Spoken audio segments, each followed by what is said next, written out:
Pointer and array. ഈ ഒരു ടോപ്പിക്കില് നമ്മൾ പറയാൻ പോകുന്നത് പോയിന്ററും അറേയും എങ്ങനെയാണ് ഒരു C++ പ്രോഗ്രാമിംഗില് ഉപയോഗിക്കുന്നത് എന്നാണ്.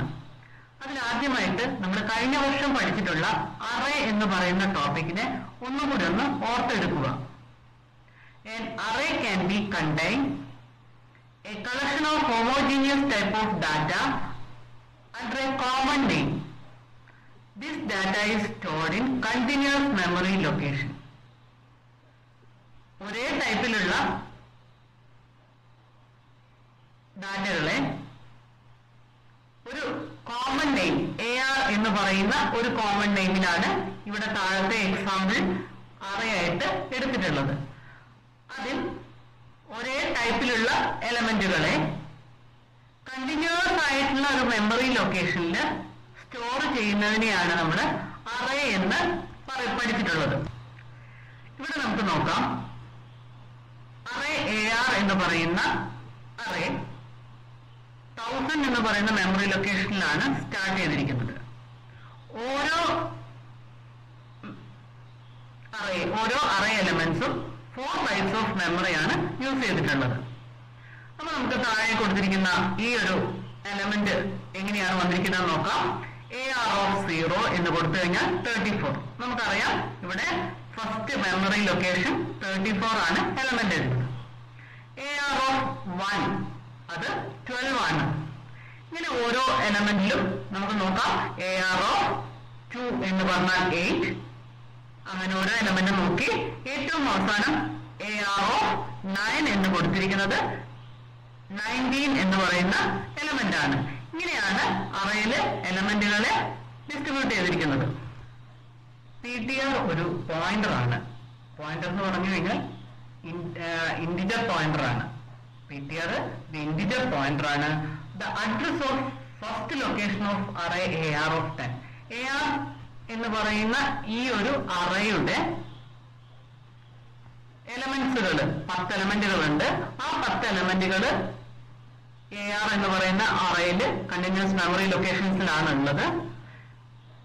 PTR എന്ന് പറയുന്ന ഒരു പോയിന്റർ ആണ്. ആ പോയിന്ററിലേക്ക്, പോയിന്റർ എന്ന് പറഞ്ഞാൽ മെമ്മറി ലൊക്കേഷൻ ആണ് അതിൻ്റെ അകത്ത് ഉണ്ടാവുക. അപ്പൊ മെമ്മറി ലൊക്കേഷൻ കിട്ടണമെന്നുണ്ടെങ്കിൽ ആ PTR എന്ന് പറയുന്ന ഈ ഒരു അറേയിലേക്ക് PTR എന്ന് പറയുന്ന പോയിന്ററിലേക്ക് അഡ്രസ് ഓഫ് AR of 0 എന്ന് കൊടുത്തു കഴിഞ്ഞാൽ AR of 0 എന്ന് പറയുന്നത് ഫസ്റ്റ് എലമെന്റ് ആണ്. ഫസ്റ്റ് എലമെന്റിന്റെ അഡ്രസ് എന്ന് പറയുന്നത് ഇതിന്റെ ബേസ് അഡ്രസ് ആയിട്ടുള്ള 1000 തന്നെയാണ്. അപ്പൊ PTR is equal to address of AR of 0 എന്ന് പറഞ്ഞു കഴിഞ്ഞാൽ PTRലേക്ക് the address of first locations of array AR of 10ന്റെ ഫസ്റ്റ് ലൊക്കേഷൻ അസൈൻ ചെയ്യും എന്നാണ് ഇവിടെ മീൻ ചെയ്തിരിക്കുന്നത്. അടുത്തതായി നമുക്ക് നോക്കേണ്ടത് ഈ ഒരു കാര്യങ്ങൾ വെച്ചിട്ട്, അതായത് അഡ്രസ് PTRലേക്ക് കൊടുത്തു കഴിഞ്ഞു. ഇനി PTRൽ കൊടുക്കുമ്പോൾ എങ്ങനെയൊക്കെയാണ് ഡിസ്പ്ലേ വരുന്നതെന്ന് നോക്കാം. അപ്പൊ നമുക്ക് ആദ്യത്തെ എക്സാമ്പിളിലേക്ക് പോവാം. Cout PTR. PTR എന്ന് പറയുന്നതിനെ ഡിസ്പ്ലേ ചെയ്യിപ്പിക്കാൻ എന്തായിരിക്കും PTRൽ ഉണ്ടാവുക? നമുക്കറിയാം മെമ്മറി ലൊക്കേഷൻസ് ആണ്. നമ്മൾ മുകളിൽ പറഞ്ഞിട്ടുണ്ടായിരുന്നു AR of 0 എന്ന് പറയുന്നതിന്റെ അഡ്രസ് ആയിരിക്കും അതിന്റെ അടുത്ത് ഉണ്ടാവുക എന്ന് പറഞ്ഞു. അപ്പൊ എന്തായിരിക്കും നമുക്ക് ഇവിടെ ഡിസ്പ്ലേ ചെയ്ത് കിട്ടുക? ഇവിടെ നമുക്ക് നമ്മുടെ ഈ ഒരു എക്സാമ്പിളിൽ നമുക്ക് അറിയാൻ പറ്റും 1000 ആണ് അതിന്റെ മെമ്മറി ലൊക്കേഷൻ. അപ്പൊ നമ്മളിവിടെ ഡിസ്പ്ലേ ചെയ്തിരിക്കുന്നത് എന്തായിരിക്കും? 1000. Display 1000 the address of AR of 0.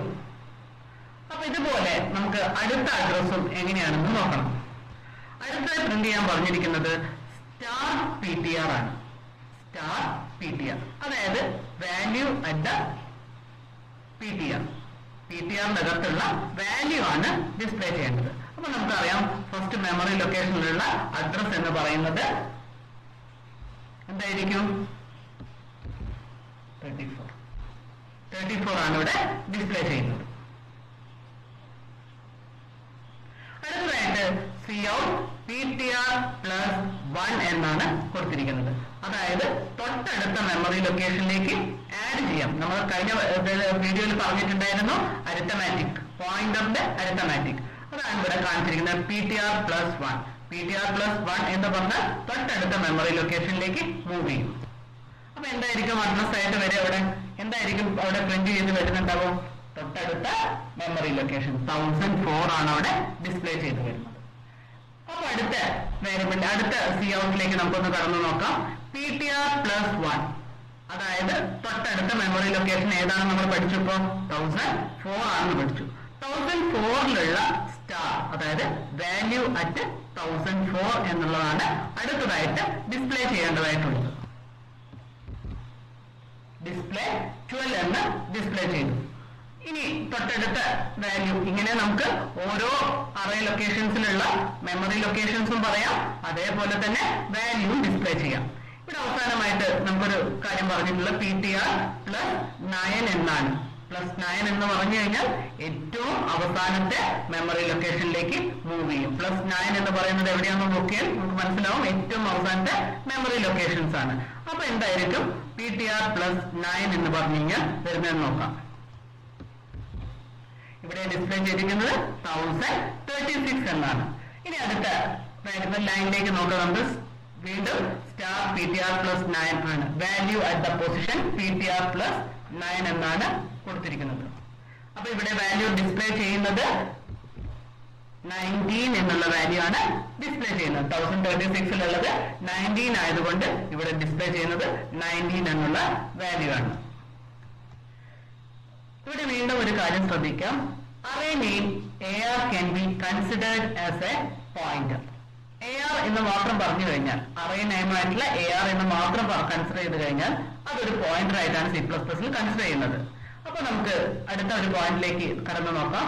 Cout_AR എന്ന് കൊടുത്തു കഴിഞ്ഞാൽ അത് ഡിസ്പ്ലേ ചെയ്യുന്നത് 1000 എന്നുള്ളതാണ്. 1000 എന്നുള്ള വാല്യൂ ഡിസ്പ്ലേ ചെയ്യും.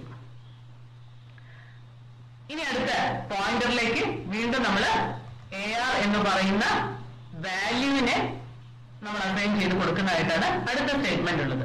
അപ്പൊ എന്തായിരിക്കും ഔട്ട്പുട്ട് എന്ന് നോക്കണം അടുത്ത സ്റ്റേറ്റ്മെന്റുകളുടെ.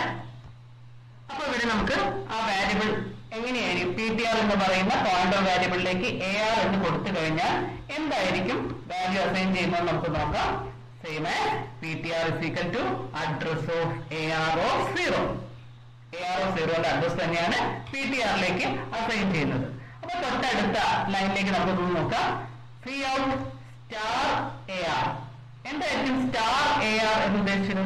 നമുക്കറിയാം വാല്യൂ അറ്റ് AR-നുള്ള ഫസ്റ്റ് പൊസിഷനിലുള്ള വാല്യൂവിനെയാണ് അവിടെ നമ്മൾ കാണിക്കേണ്ടത്. അപ്പൊ എന്തായിരിക്കും ഡിസ്പ്ലേ വരാൻ നോക്കാം. ഡിസ്പ്ലേ വന്നിരിക്കുന്നത് 34 എന്നാണ്. നമ്മൾ പറഞ്ഞു കൊടുത്ത വാല്യൂ 34 എന്നാണ് ഇവിടെ ഡിസ്പ്ലേ വന്നിരിക്കുന്നത്. അത് നമുക്ക് Cout_AR of 0 എന്ന് പറയുന്ന സെയിം തന്നെയാണ് അവിടുത്തെ സ്റ്റാർ AR എന്ന് പറഞ്ഞു കഴിഞ്ഞാലും അതാണ് അവിടെ ഡിസ്പ്ലേ ചെയ്തിരിക്കുന്നത്. ഇനി അടുത്ത ലൈനിലേക്ക് ഒന്ന് പോവാം. AR എന്ന് പറയുന്നത് ഒരു പോയിന്റർ ആയിട്ടാണ് കൺസിഡർ ചെയ്യാൻ നമ്മൾ പറഞ്ഞു കഴിഞ്ഞു. അപ്പൊ AR+1 എന്ന് പറഞ്ഞാൽ തൊട്ടടുത്ത മെമ്മറി ലൊക്കേഷനിലേക്ക് ആയിരിക്കും പോയിന്റ് ചെയ്യുക. തൊട്ടടുത്ത മെമ്മറി ലൊക്കേഷൻ എന്ന് പറഞ്ഞാൽ നമുക്കറിയാം 1004 എന്നാണ് ഇവിടെ ഡിസ്പ്ലേ ചെയ്യുക. അപ്പൊ അതൊന്നാണ് നമുക്ക് ആ വാല്യൂ ഡിസ്പ്ലേ ചെയ്യിപ്പിക്കാം. ഇനി അടുത്തതായിട്ട് Cout_AR+1 അതെന്തായിരിക്കും? നമ്മൾ പോയിന്ററിന്റെ ഇതേ കാര്യങ്ങൾ ചെയ്തതാണ്. Value at position AR+1. AR+1 എന്ന് പറഞ്ഞാൽ 1004ലുള്ള വാല്യൂ. അതേതാണെന്ന് നമുക്കറിയാം 34 ആണ്. അത് എന്തിന് സെയിം ആയിരിക്കും? AR_1 സെയിം ആയിരിക്കും. ഇത്രയുമാണ് അറേയുടെ പോയിന്ററിന്റെ അകത്ത് നമ്മൾ ഉപയോഗിച്ചു കഴിഞ്ഞാൽ, അറേയും പോയിന്ററുമായിട്ട് ഉപയോഗിച്ചു കഴിഞ്ഞാലുള്ള കാര്യങ്ങൾ. അപ്പൊ ഇത്രയാണ് നമ്മൾ മനസ്സിലാക്കി വെക്കേണ്ടത്. ഇത് എല്ലാവരും ആ 1-2 പ്രാവശ്യം ചെയ്തു നോക്കിയാൽ, ഈ എക്സാമ്പിൾ വെച്ച് ചെയ്തു നോക്കിയാൽ നമുക്കത് ഓർത്തെടുക്കാൻ എളുപ്പമായിരിക്കും. അടുത്തതായി നമ്മൾ പറയാൻ പോകുന്നത് ഡൈനാമിക് അറേ. നമ്മളിപ്പോ ഈ ഒരു ചാപ്റ്ററിൽ മെമ്മറി അലോക്കേഷന്റെ കാര്യത്തിൽ സ്റ്റാറ്റിക്കും ഡൈനാമിക്കും നമ്മൾ പഠിച്ചു കഴിഞ്ഞ കാര്യമാണ്. അതിവിടെ എടുത്തു പറയാൻ പോകുന്ന ഒരു കാര്യം ഡൈനാമിക് അറേ. എന്തായിരിക്കും ഡൈനാമിക് അറേ എന്ന് പറഞ്ഞാൽ? സ്റ്റാറ്റിക് അറേയെ കുറിച്ചാണ് ഇത്രയും നേരം നമ്മൾ സംസാരിച്ചുകൊണ്ടിരുന്നത്.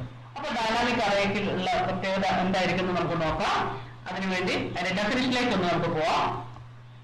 നമ്മുടെ കോഴ്സ് അനുസരിച്ച് എത്ര മെമ്മറിയാണോ അലോക്കേറ്റ് ചെയ്യേണ്ടത് അത് യൂസർ ഇൻപുട്ട് ചെയ്യുന്നത് എത്രയാണോ അത്രയും മെമ്മറി അലോക്കേറ്റ് ചെയ്യുക എന്നതാണ് ഡൈനാമിക് അറേയുടെ ഡെഫിനിഷൻ. അപ്പൊ നമുക്ക് ആ ഡെഫിനിഷനിലൂടെ ഒന്ന് പോവാം. Dynamic array is created during run time using the dynamic memory allocation operator new. നമുക്കറിയാം ഡൈനാമിക് മെമ്മറി അലോക്കേറ്റേഴ്സ് ആയിട്ട് രണ്ടെണ്ണമാണ് നമ്മൾ പഠിച്ചിട്ടുള്ളത്. ഒന്ന് ന്യൂ, മറ്റൊന്ന് ഡിലീറ്റ്. അതിന് ഡൈനാമിക് മെമ്മറി അലോക്കേഷന് വേണ്ടിയിട്ട് നമ്മൾ ഉപയോഗിക്കുന്നതാണ് ന്യൂ എന്ന് പറയുന്ന ഓപ്പറേറ്റർ. അത് അറ്റ് ദ ടൈമോ ഡ്യൂറിംഗ് ദ ടൈമോ റൺ ടൈം, റൺ ടൈമിലാണത് നമ്മൾ മെമ്മറി അലോക്കേറ്റ് ചെയ്യുന്നത്. അപ്പൊ അതിന്റെ സിന്റാക്സ് ഒന്ന് നമുക്ക് നോക്കാം. പോയിന്റർ ഉപയോഗിക്കുന്ന ഏത് വേരിയബിൾ ആണോ pointer variable is equal new data type of size. Size എന്ന് പറയുന്നത് ഒരു കോൺസ്റ്റന്റ് ആണ്, A variable or A integer expression. ഇത് ഏതുമാവാം നമുക്ക് ഈ സൈസ് എന്ന് പറയുന്നത്. അപ്പൊ നമുക്കിവിടെ ന്യൂ എന്ന് പറയുന്ന ഓപ്പറേറ്റർ ഉപയോഗിച്ച് ആ ഡാറ്റ ടൈപ്പ് കൊടുത്തു കഴിഞ്ഞു കഴിഞ്ഞാൽ നമുക്ക് ഡൈനാമിക് അറേ ക്രിയേറ്റ് ചെയ്യാൻ പറ്റും. ഇവിടെ നമുക്ക് പോയിന്റർ ആൻഡ് സ്ട്രിംഗ് എന്നുള്ളൊരു കൺസെപ്റ്റ് നോക്കാം. ഇതില് നമുക്ക് അറിയേണ്ട ഒരു കാര്യം, ഒരു അറേ എടുത്തു, str എന്ന് പറയുന്ന സാധാരണ നമ്മൾ ഉപയോഗിച്ചിട്ടുള്ള പോലത്തെ ഒരു അറേയാണ് str of 20 എന്നാണ് അതിൽ കൊടുത്തത്. അതൊരു ക്യാരക്ടർ അറേയാണ്. എന്തായിരിക്കും നമ്മൾ സാധാരണ ഒരു വാല്യൂ കൊടുക്കുന്ന ഇന്റിജർ അറേയിൽ നിന്നുള്ള വ്യത്യാസം? ഒരു സ്ട്രിംഗ് ആണ് ഒരു അറേയിൽ സ്റ്റോർ ചെയ്യപ്പെടുന്നതെങ്കിൽ നമുക്കറിയാം അതിന്റെ എൻഡ് എന്ന് പറയുന്നത് എന്തായിരിക്കും? /0 ആയിരിക്കും. അതുകൊണ്ട് തന്നെ ആ സ്ട്രിങ്ങിന് നമ്മൾ കൊടുത്തിട്ടുള്ള പ്രോഗ്രാം എന്ന് പറയുന്ന ഒരു വേരിയബിൾ ഒരു ലെറ്റർ എടുത്തിട്ടുണ്ടെങ്കിൽ ആ ഒരു ലെറ്റർ സേവ് ചെയ്യപ്പെടുക എന്ന് പറഞ്ഞു കഴിഞ്ഞാൽ ആ ഒരു ലെറ്ററിന്റെ കൂടെ തന്നെ എൻഡില് എന്തുണ്ടായിരിക്കും? /0 കൂടെ സ്റ്റോർ ചെയ്യപ്പെടുന്നു എന്നാണ്. അപ്പൊ നമുക്ക് വീണ്ടും എക്സാമ്പിളിലേക്ക് ഒന്ന് വരാം. ഒരു ക്യാരക്ടർ അറേ ആയിട്ട് str എന്ന് പറയുന്ന ഒരു അറേ ഡിക്ലെയർ ചെയ്തു. അതേപോലെ തന്നെ ഒരു പോയിന്റർ ഡിക്ലെയർ ചെയ്തിട്ടുണ്ട്. ഇവിടെ sp എന്ന് പറയുന്ന ഒരു പോയിന്റർ നമ്മളിവിടെ ഡിക്ലെയർ ചെയ്തു. ഇനി നമ്മൾ str എന്ന് പറയുന്നതിലേക്ക് ഒരു വാല്യൂ ഇൻപുട്ട് ചെയ്യുകയാണ് ചെയ്യുന്നത്. ഞാൻ നേരത്തെ എടുത്ത എക്സാമ്പിൾ തന്നെയാണ് ഇവിടെ ഇൻപുട്ട് ചെയ്യാൻ എടുത്തിട്ടുള്ളത്. പ്രോഗ്രാം എന്ന് പറയുന്ന ഒരു വാല്യൂ ആണ് str-ന്റെ അകത്ത് ഇൻപുട്ട് ചെയ്യുന്നതെന്ന് വിചാരിക്കുക. അപ്പൊ നമുക്കറിയാം അവസാനം ഒരു /0 അടക്കമുള്ള വാല്യൂ ആയിരിക്കും str-ന്റെ അകത്ത് സ്റ്റോർ ചെയ്യപ്പെടുന്നത്. ഇനി അതിന്റെ തൊട്ട് താഴേക്ക് നോക്കുക. str പ്രിന്റ് ചെയ്യാൻ കൊടുത്തു. നമുക്കറിയാം സ്വാഭാവികമായിട്ടും str-ന്റെ അകത്ത് ഒരു ക്യാരക്ടർ അറേയാണ്. അപ്പൊ സ്വാഭാവികമായിട്ടും അതിന്റെ അകത്ത് പ്രിന്റ് ചെയ്യുക പ്രോഗ്രാം എന്നുള്ളത് തന്നെയാണ്. ഇവിടെ നമുക്ക് പ്രത്യേകത വരുന്നത് പോയിന്റർ എന്നുള്ള കൺസെപ്റ്റും ഈ ഒരു സ്ട്രിംഗ് എന്നുള്ള കൺസെപ്റ്റും കൂടെ വരുന്നത് ഇവിടെ വെച്ചിട്ടാണ്. sp = str. നമുക്കറിയാം sp എന്ന് പറയുന്നത് ഒരു പോയിന്റർ ആണ്. പോയിന്ററിന്റെ അകത്ത് മെമ്മറി ലൊക്കേഷൻസ് ആണ് ഉണ്ടാവുക. പക്ഷെ ഇവിടെ നമ്മൾ കൊടുത്തിരിക്കുന്നത് എന്താ? str എന്ന് പറയുന്ന ആ ഒരു സ്ട്രിങ്ങിനെയാണ് നമ്മൾ ഇതിലേക്ക് ഇൻപുട്ട് ചെയ്ത് കൊടുത്തിരിക്കുന്നത്, sp-യിലേക്ക് ഇൻപുട്ട് ചെയ്ത് കൊടുത്തിരിക്കുന്നത്. അപ്പൊ നമുക്ക് പറയാവുന്ന കാര്യമാണ് cout sp എന്ന് പറഞ്ഞു കഴിഞ്ഞാൽ ഡിസ്പ്ലേ ദ സ്ട്രിംഗ് പ്രോഗ്രാം. sp-യുടെ അകത്ത് str ആണ് ഉള്ളത്. അതുകൊണ്ട് തന്നെ എന്തുണ്ടായിരിക്കും? ആ പ്രോഗ്രാം എന്നുള്ള ആ ഒരു വേർഡ് തന്നെയായിരിക്കും ഇവിടെയും ഡിസ്പ്ലേ ചെയ്യുക. പക്ഷെ ഇവിടെ ചെറിയൊരു വ്യത്യാസപ്പെട്ട ഒരു കാര്യം നമുക്ക് പറയാൻ പറ്റുന്ന ഒരു കാര്യം, അഡ്രസ് ഓഫ് str0. നമ്മൾ നേരത്തെ പറഞ്ഞിട്ടുണ്ട് അഡ്രസ് ഫസ്റ്റ് ഒരു അറേയെ നമുക്ക് പോയിന്റർ ആയിട്ട് കൺസിഡർ ചെയ്യാൻ പറ്റും അറേ നെയിം മാത്രമാണെങ്കിൽ. അല്ലെങ്കിൽ അഡ്രസ് ഓപ്പറേറ്റർ വെച്ചിട്ട് നമുക്ക് എന്ത് ചെയ്യാം? അതിന്റെ ബേസ് അഡ്രസ്സിനെ കണ്ടുപിടിക്കാം. നേരത്തെ എക്സാമ്പിൾ നമ്മൾ പറഞ്ഞതാണ്, അറേ പറഞ്ഞ സമയത്ത് പറഞ്ഞിട്ടുള്ളതാണ് ഈ ഒരു പോയിന്റ്. അപ്പൊ നമുക്ക് ഇവിടെ ഒന്നുകൂടെ നോക്കാം. cout അഡ്രസ് str0 എന്ന് കൊടുത്തു കഴിഞ്ഞാൽ നമ്മൾ എന്ത് ഡിസ്പ്ലേ ചെയ്യും? പ്രോഗ്രാം എന്നുള്ളത് ഡിസ്പ്ലേ ചെയ്യും. ആ ഒരു സ്ട്രിംഗ് തന്നെയാണ് ഇവിടെ ഡിസ്പ്ലേ. ഇവിടെ വീണ്ടും നമ്മൾ ആ ഒരു എക്സാമ്പിൾ നോക്കുക. sp+1 എന്തായിരിക്കും ഉണ്ടാവുക? നമ്മുടെ പോയിന്ററിന്റെ കൂടി ഒന്ന് ഇൻക്രിമെന്റ് ചെയ്യാണെന്ന് പറഞ്ഞത്. ഒരു വാല്യൂ ഇപ്പുറത്തേക്ക് മാറി നിൽക്കുക എന്ന് പറഞ്ഞാൽ നമുക്കറിയാം അഡ്രസ് മെമ്മറി ലൊക്കേഷൻ തൊട്ടടുത്ത വാല്യൂയിലേക്കാണ് കാണിക്കുക. അവിടെ എന്തായിരിക്കും ഉണ്ടാവുക? നമ്മുടെ ഇതില് പ്രോഗ്രാം എന്നാണ് കാണിക്കുക. r മാത്രം p പോകും. എന്തുകൊണ്ടാണ്? തൊട്ടടുത്ത മെമ്മറി ലൊക്കേഷനിലേക്കാണ് മൂവ് ചെയ്തിരിക്കുന്നത്.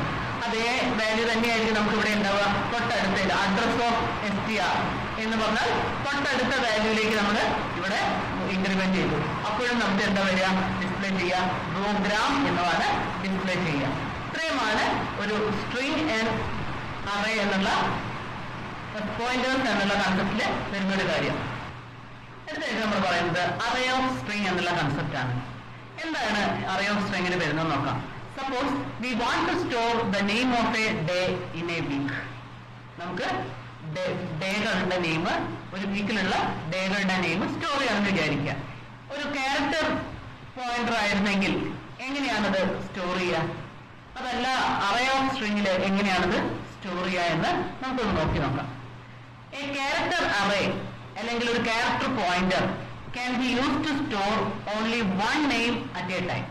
ഒരു നെയിം മാത്രമേ at a ടൈമിൽ സ്റ്റോർ ചെയ്യാൻ പറ്റുള്ളൂ. ഇനി ഈ ഒരു പറഞ്ഞ കാര്യത്തിൽ തന്നെ we need to refer a collection of strings. Here we need to refer a collection of strings. നമ്മൾ പറഞ്ഞു നമ്മുടെ ആവശ്യം എന്ന് പറയുന്നത് ഒരു വീക്കിലുള്ള ഡേയ്സിനെ മുഴുവൻ നെയിമും സ്റ്റോർ ചെയ്യാന്നുള്ളതാണ്. അപ്പോൾ നമുക്ക് the following statement declare an array of character pointer to handle this case. അപ്പോൾ ഈ ഒരു കാര്യങ്ങളെ ഹാൻഡിൽ ചെയ്യാൻ വേണ്ടിയിട്ട്, അതായത് നമുക്ക് വേണ്ടത് ഡേയ്സിന്റെ നെയിം നമുക്ക് സ്റ്റോർ ചെയ്യാണ് വേണ്ടത്. അതിനു വേണ്ടിയിട്ട് നമ്മൾ ഉപയോഗിക്കുകയാണ് ഒരു സ്റ്റാർ നെയിം ഓഫ് 7. അതായത് നെയിം എന്ന് പറയുന്ന ഒരു അറേ എടുക്കുക. ആ അറേയുടെ പോയിന്റർ ആണ്. സ്റ്റാർ എന്ന് കൊടുത്തിട്ടുള്ളതുകൊണ്ട് നമുക്കറിയാം ഒരു പോയിന്റർ ആണ്, ഒരു ക്യാരക്ടർ ആണ്. ഇത് എങ്ങനെയാണ് നമ്മൾ സ്റ്റോർ ചെയ്യുന്നത് നോക്കാം. അപ്പൊ നമുക്കിവിടെ നോക്കാം. Character star name of 7. This array can contain maximum of 7 string. 7 സ്ട്രിങ്ങുകളെ നമുക്ക് ഈ ഒരു അറേയിൽ കൊണ്ടുപോകാനാണ് അവിടെ മീൻ ചെയ്തിരിക്കുന്നത്. Each string can contain any number of characters. ഒരു സ്ട്രിങ്ങിന്റെ അകത്ത് എത്ര നമ്പർ ഓഫ് ക്യാരക്ടേഴ്സ് ഉണ്ടാവും എന്നുള്ളത് നമുക്ക് പറഞ്ഞിട്ടൊന്നുമില്ല. കൃത്യമായിട്ട് എണ്ണമൊന്നും അതിന് നമ്മൾ പറഞ്ഞിട്ടില്ല. ക്യാരക്ടർ അറേ സ്റ്റാർ ബീറ്റ് എന്നുള്ളത് കൊടുത്തു. അത് 7 തന്നെയാണ് കൊടുത്തിട്ടുള്ളത്. അതിന്റെ അകത്ത് നമ്മൾ ഈ 7 നെയിമും ഇവിടെ സ്റ്റോർ ചെയ്തു. ഈ ഒരു എക്സാമ്പിളിൽ നിന്ന് നമുക്ക് കിട്ടിയിട്ടുള്ള ഒരു ആൻസറിനെ നമുക്കുള്ളൊരു മെത്തേഡ്സിന്റെ രൂപത്തിലാക്കിയിട്ട് നമ്മളിവിടെ ഒരു എക്സാമ്പിൾ കാണിച്ചിട്ടുണ്ട്. ഈ ഒരു കേസിൽ only the shaded portions will be allocated. ആ ഷെയ്ഡഡ് പോർഷൻ മാത്രമേ നമുക്ക് മെമ്മറി അലോക്കേഷൻ നടന്നിട്ടുള്ളൂ. അങ്ങനെ ഒപ്റ്റിമൈസ് ചെയ്യാൻ പറ്റും നമുക്ക് ആ മെമ്മറി അലോക്കേഷന്. Pointers and structures. ഇത് നമ്മുടെ ഈ ഒരു ചാപ്റ്ററിന്റെ പേര് തന്നെയാണ്, പോയിന്റേഴ്സ് ആൻഡ് സ്ട്രക്ചേഴ്സ്. അപ്പൊ എന്താണ് ഇവിടെ മീൻ ചെയ്യുന്നത്? അപ്പൊ നമുക്ക് സ്ട്രക്ചർ എങ്ങനെയാ എഴുതാന്ന് അറിയാം, പോയിന്റർ എന്താന്നുള്ളത് നമുക്ക് മനസ്സിലായിട്ടുണ്ട്. അപ്പൊ നമുക്കത് രണ്ടും കൂടെ ഉള്ള ഒരു കാര്യം കൂടെ അവിടെ നോക്കിയിട്ട് ഈ ഒരു പോർഷന്റെ അവസാന സെക്ഷനിലേക്ക് കടക്കാം. Pointers and structures. ഇതിൽ സ്ട്രക്ചറിനെ ഡിഫൈൻ ചെയ്യുക എങ്ങനെയാണെന്ന് നമുക്കറിയാം. സ്ട്രക്ട് എന്നുള്ള കീവേഡ് ഉപയോഗിച്ചിട്ടാണ്. സ്ട്രക്ട് ഒരു പേര് കൊടുക്കുക. നമ്മളിവിടെ എംപ്ലോയി എന്നുള്ള പേരാണ് കൊടുത്തിട്ടുള്ളത്. ഇനി അത് ബ്രാക്കറ്റ് സ്റ്റാർട്ട് ചെയ്തു. അതിന്റെ അകത്തുള്ള വേരിയബിളുകളാണ് നമ്മൾ കൊടുത്തിട്ടുള്ളത്. ഈ കോഡ്, ഈ നെയിം, സാലറി, 3 വേരിയബിൾ കൊടുത്തിട്ടുണ്ട്. ഒന്ന് ഇന്റ് ആണ്, മറ്റൊന്ന് ക്യാരക്ടർ ആണ്, മറ്റൊന്ന് ഫ്ലോട്ട് ആണ്. ഈ ഒരു സാധാരണ നമ്മൾ എഴുതുന്ന ഒരു സ്ട്രക്ചറാണ് ഇവിടെ ഇപ്പോൾ എഴുതിയിട്ടുള്ളത് എക്സാമ്പിളിന് വേണ്ടിയിട്ട്. ഇനി now we can observe the following declaration statement. അത് ഡിക്ലറേഷൻ ഞാൻ താഴെ നടത്തിയിട്ടുണ്ട്. അതെന്താണെന്ന് നോക്കാം. Employee star EPTR.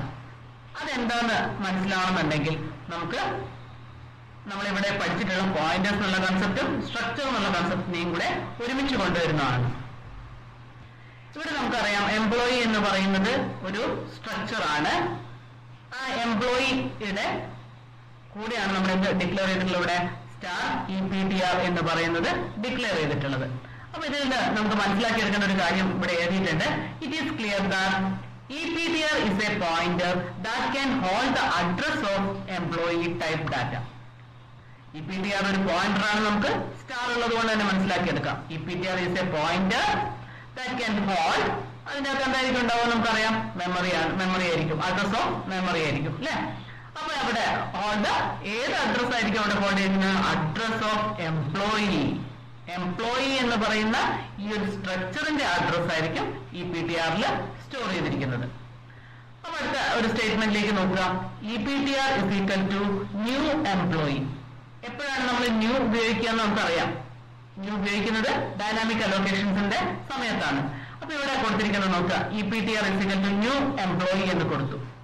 ഇത് അലോക്കേറ്റ് ചെയ്തിരിക്കുന്നത് EPTR എന്ന് പറയുന്നതിൽ 23 bytes ഓഫ് മെമ്മറിയാണ്.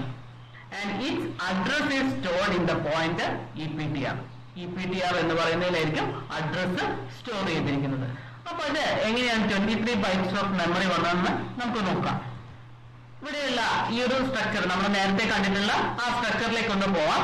ഈ ഒരു സ്ട്രക്ചർ എംപ്ലോയി എന്ന് പറയുന്ന ഒരു സ്ട്രക്ചറിൽ 3 വേരിയബിൾ എടുത്തിട്ടുള്ളത്. ഒന്ന് ഇന്റിജർ ആണ്. ഇന്റിജറിന് നമുക്കറിയാം 4 bytes ഓഫ് മെമ്മറിയാണ് ഉപയോഗിക്കുക.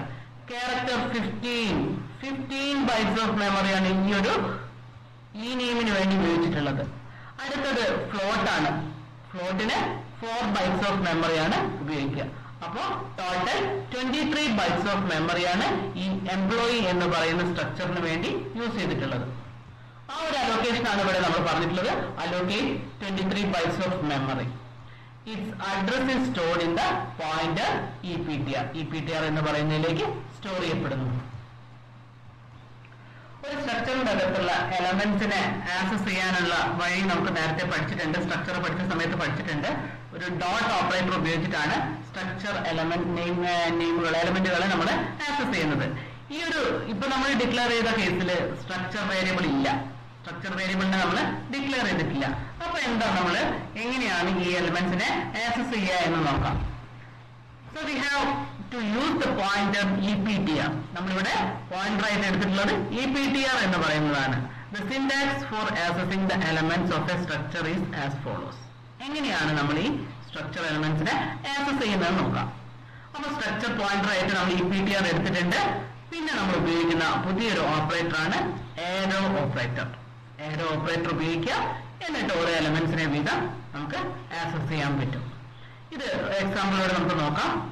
അപ്പൊ നമ്മൾ പറഞ്ഞ കാര്യം വെച്ചിട്ട് എങ്ങനെയാണ് ഇവിടെ ഓരോ എലമെന്റ്സിനെയും ആക്സസ് ചെയ്യുന്നത് നോക്കാം. EPTR എന്ന് പറയുന്നത് പോയിന്റർ ആണ്. അത് എംപ്ലോയി എന്ന് പറയുന്നതിന്റെ അകത്തുള്ള ഒരു പോയിന്റർ ആണ്.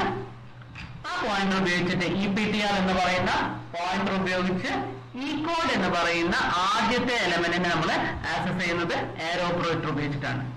ഇനി അതിലേക്ക് ഒരു വാല്യൂ അസൈൻ ചെയ്യണമെന്നുണ്ടെങ്കിൽ നമുക്ക് ഡയറക്റ്റ് ആയിട്ട് വാല്യൂ കൊടുക്കുകയോ അതല്ല COUT വഴി സീൻ വഴി വാല്യൂ ഇൻപുട്ട് ചെയ്യുകയോ ചെയ്യാം. അപ്പൊ നമ്മളിവിടെ ഈ ഒരു എക്സാമ്പിൾ നമ്മൾ കാണിച്ചിരിക്കുന്നത് ഡയറക്റ്റ് ആയിട്ട് ഒരു വാല്യൂ അങ്ങ് അസൈൻ ചെയ്ത് കൊടുത്തു. ഇനി അടുത്തതായിട്ടുള്ളത് ഒരു നെയിം ആണ്. ആ നെയിം കൊടുക്കാൻ നമുക്കറിയാം നെയിമിനെ ആക്സസ് ചെയ്യാൻ വേണ്ടി നമ്മൾ പഠിച്ചിട്ടുണ്ട്, ഫംഗ്ഷൻ പഠിച്ചിട്ടുണ്ട് ഗെറ്റ്സ്. അപ്പൊ ആ ഗെറ്റ്സ് എന്നുള്ള ഫംഗ്ഷൻ കൊടുത്ത് എങ്ങനെയാണ് ആക്സസ് ചെയ്യുന്നത് നോക്കാം. EPTR ഈ നെയിം അതും ഒരു ഏറോ ഓപ്പറേറ്റർ ഉപയോഗിച്ചിട്ടാണ് ഇവിടെ ആക്സസ് ചെയ്തിരിക്കുന്നത്. ഇനി മറ്റൊരു സാലറി എന്ന് പറയുന്ന മൂന്നാമത്തെ എലമെന്റിനെ ആക്സസ് ചെയ്യുന്നത് എങ്ങനെയാന്ന് നോക്കുക. EPTR ഏറോ ഓപ്പറേറ്റർ സാലറി അത് സീൻ ചെയ്യുന്നത് നമുക്ക് ഈ ഒരു മെത്തേഡ് ചെയ്യാം. ഇങ്ങനെയാണ് ഒരു എലമെന്റിനെ നമുക്ക് ഈ പോയിന്റർ ഉപയോഗിച്ച് ആക്സസ് ചെയ്യുന്നത്. ഇവിടെ ഒരു എക്സാമ്പിൾ നമ്മൾ കൊടുത്തിട്ടുണ്ട്. നമ്മൾ നേരത്തെ എഴുതിയ എംപ്ലോയി എന്ന് പറയുന്ന സെയിം സ്ട്രക്ചർ തന്നെയാണ്. പക്ഷെ അഡീഷണൽ ആയിട്ട് ഇവിടെ പുതിയൊരു കാര്യം വന്നിട്ടുണ്ട്. Int star IP. എന്താണ് ഈ IP എന്ന് നമുക്കൊന്ന് നോക്കാം. IP ഒരു പോയിന്റർ ആണ് നമ്മൾ പഠിച്ചു അല്ലെ. പോയിന്റർ ആണ്. അപ്പൊ നമുക്ക് എന്ത് പറയാം, the element IP can contain the address of an integer location. ഒരു ഇന്റിജർ ലൊക്കേഷനെയാണ് ആ ഒരു സ്റ്റേറ്റ്മെന്റിലൂടെ മനസ്സിലാക്കാൻ പറ്റുന്നത്. The following statement illustrates the use of pointer IP. ഈ IP എന്ന് പറയുന്ന ഈ ഒരു പോയിന്റർ അത് ആക്സസ് ചെയ്യാം. നമുക്കറിയാം ഒരു EPTR എന്ന് പറയുന്ന സെയിം പോയിന്റർ തന്നെയാണ് ഇവിടെ ഉപയോഗിക്കുന്നത്. അപ്പൊ അതിന്റെ അകത്ത് നമ്മൾ കൊടുക്കുകയാണ് ഏറോ ഓപ്പറേറ്റർ ഉപയോഗിച്ച് IP എന്ന് പറയുന്നതിലേക്ക് നമ്മൾ ഡൈനാമിക്കലി വാല്യൂ അസൈൻ ചെയ്യാണ് ഇവിടെ ചെയ്യുന്നത്. 5 എന്ന് പറയുന്ന വാല്യൂ IP-ലേക്ക് അസൈൻ ചെയ്യുന്നു. അപ്പൊ നമുക്ക് താഴെ പറയുന്ന എക്സാമ്പിളിൽ എങ്ങനെയാണ് ഡിസ്പ്ലേ ചെയ്യുന്നതെന്ന് നോക്കാം. COUT star EPTR IP. IPTR എന്ന് പറയുന്ന IP എന്ന് പറയുന്ന എലമെന്റിനെ ആക്സസ് ചെയ്തിരിക്കുന്നുണ്ട്. അത് സ്റ്റാർ വാല്യൂ ആണ്. സ്റ്റാർ എന്ന് പറഞ്ഞാൽ value at the position. Value എന്തായിരുന്നു, നമ്മൾ ഇൻപുട്ട് ചെയ്ത വാല്യൂ 5 എന്നുള്ളതാണ്. അപ്പോൾ ഡിസ്പ്ലേ ചെയ്യുന്ന വാല്യൂ 5 തന്നെയായിരിക്കും. ഇതാണ് ക്യാരക്ടർ പോയിന്ററിന്റെ മറ്റൊരു പ്രത്യേകത. ഇതാണ് ഈ ഒരു പോയിന്ററിന്റെ പ്രത്യേകതയായിട്ട് ഇവിടെ പറയാനുള്ളത്. സ്ട്രക്ചറിലെ തന്നെ മറ്റൊരു എക്സാമ്പിളിലേക്ക് നോക്കാം. സ്ട്രക്ട് എംപ്ലോയി തന്നെയാണ് നമ്മൾ നേരത്തെ എടുത്ത അതേ ഇതിൽ തന്നെയാണ്. ഇവിടെ ഒരു വ്യത്യാസപ്പെട്ടിട്ടാണ് നമ്മളിവിടെ കൊടുത്തിരിക്കുന്നത്. നമ്മൾ നേരത്തെ ക്രിയേറ്റ് ചെയ്ത എംപ്ലോയി EPTR എന്ന വ്യത്യാസമായിട്ട് അതൊരു എലമെന്റ് ആയിട്ടാണ് നമ്മളിവിടെ എംപ്ലോയിയെ കൊടുത്തിരിക്കുന്നത്. അതായത് പോയിന്റർ വേരിയബിളിന്റെ പോയിന്റർ വേരിയബിളിനെ ക്രിയേറ്റ് ചെയ്തിരിക്കുന്നത് ഈ ഒരു സ്ട്രക്ചറിന്റെ ഉള്ളിൽ തന്നെയാണ്. ഇതൊരു വ്യത്യാസപ്പെട്ട സ്ട്രക്ചർ ഡെഫിനിഷൻ തന്നെയാണ്. ഇതിനെ നമുക്കിവിടെ പറയാൻ പറ്റുന്ന ഈ EP എന്ന് പറയുന്ന element is A pointer of employee data type. ഈ എംപ്ലോയി എന്ന് പറയുന്ന ഡാറ്റ ടൈപ്പിന്റെ പോയിന്റർ ആയിട്ടാണ് ഉപയോഗിച്ചിരിക്കുന്നത്. അപ്പൊ ഇതിനെ പറയുന്ന ഒരു പേരുണ്ട്, അത് നമുക്ക് ഇവിടെ ഈ ഒരു ചാപ്റ്ററിൽ വളരെ ഇമ്പോർട്ടന്റ് ആണ്. Self referential structure. Self referential സ്ട്രക്ചറിന്റെ ഡെഫിനിഷൻ ആണ് ഇവിടെ പറയാൻ പോകുന്നത്. Is a structure in which one of the element is a pointer to the same structure. ഒരു പോയിന്റർ എവിടെ ഒരു എലമെന്റ് ആയിരിക്കും, അത് എവിടുത്തെ സെയിം സ്ട്രക്ചറിന്റെ അകത്ത് തന്നെയുള്ള ഒരു എലമെന്റ് ആയിട്ടായിരിക്കും. A structure can contain pointer of any data type as its element. Element ആയിട്ട് ഒരു പോയിന്റർ. ഇത്തരം സെൽഫ് റെഫറൻഷ്യൽ സ്ട്രക്ചർ എന്ന് പറയുന്നത് അത് മീൻ ചെയ്തിരിക്കുന്നത് നമുക്ക് പെട്ടെന്ന് മനസ്സിലാകാൻ വേണ്ടി ഒരു ചിത്രം ഇവിടെ കൊടുത്തിട്ടുണ്ട്. ഒരാള് മറ്റൊരാളിലേക്ക് പോയിന്റ് ചെയ്യുന്നു, മറ്റൊരാൾ അടുത്ത ആളിലേക്ക് പോയിന്റ് ചെയ്യുന്നു, ഇങ്ങനെ ഓരോ ആൾക്കാരും തൊട്ടടുത്ത ആളിലേക്ക് പോയിന്റ് ചെയ്തിരിക്കും. അതിന്റെ മീൻ ചെയ്തിരിക്കുന്നത് ഈ ഒരു സ്ട്രക്ചറിന്റെ അകത്ത് സെയിം സ്ട്രക്ചർ വേരിയബിൾ ഉപയോഗിച്ച് തന്നെ, പോയിന്റർ ഉപയോഗിച്ച് തന്നെ നമ്മൾ സെയിം ഡാറ്റ സ്ട്രക്ചറിന്റെ അകത്ത് തന്നെ പോയിന്റർ വേരിയബിൾ ഉപയോഗിച്ച് ഡിക്ലെയർ ചെയ്യുകയാണെങ്കിൽ a location of this type contain data and address. ഡാറ്റയും അഡ്രസ്സും ഹോൾഡ് ചെയ്യുന്നുണ്ട് of another location of the same type. അതേ ടൈപ്പിൽ പെട്ടിട്ടുള്ള അനദർ ലൊക്കേഷന്റെ ഡാറ്റയും അഡ്രസ്സുമായിരിക്കും ആദ്യത്തെ ആള് സ്റ്റോർ ചെയ്ത് വെച്ചിട്ടുണ്ടാവുക. ഇതിന്റെ ആദ്യത്തെ ആള് ആ ചിത്രത്തിലുള്ള ഫസ്റ്റിലുള്ള സുനിൽ എന്ന് പറയുന്ന ആള് സ്റ്റോർ ചെയ്ത് വെച്ചിട്ടുണ്ടാവുക data and address of another location of same type. This location can again contain data and address of yet another location of same structure type. It can be extended as per requirement. ഇത് നമുക്ക് ഇങ്ങനെ എത്ര വേണമെങ്കിലും extend ചെയ്ത് നമുക്ക് അടുത്ത ആളുടെ memory address നമ്മുടെ ഇതിൽ സ്റ്റോർ ചെയ്ത് വെക്കാം. അടുത്ത ആളുടെ മെമ്മറി ലൊക്കേഷൻ തൊട്ടടുത്ത ആളുടെ അഡ്രസ്സ് കീപ്പ് ചെയ്തുകൊണ്ട് വെക്കാം. സ്വന്തമായിട്ട് ഒരു ഡാറ്റയും കയ്യിലുണ്ടായിരിക്കും. ഇങ്ങനെ പോയിന്റ് ചെയ്ത് പോകാൻ പറ്റും. ഇത് C++ലെ ഒരു വളരെ പ്രധാനപ്പെട്ട ഒരു കാര്യം തന്നെയാണ്. ഇതിന്റെ കൂടുതൽ വിവരങ്ങളായിട്ട് നമ്മൾ ഹയർ സ്റ്റഡീസിന് കൂടുതൽ പഠിക്കുന്നുണ്ട്. സെൽഫ് റെഫറൻഷ്യൽ സ്ട്രക്ചർ ഒരു പവർഫുൾ ടൂളാണെന്ന് പറഞ്ഞു. അത് തന്നെ കൊണ്ട് തന്നെ പറയുകയാണ് ഇവിടെ it help to develop dynamic data structures.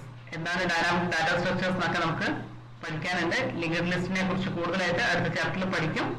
Linked list, tree etcetera ആണ് ഡൈനാമിക് ഡാറ്റ സ്ട്രക്ചേഴ്സ്.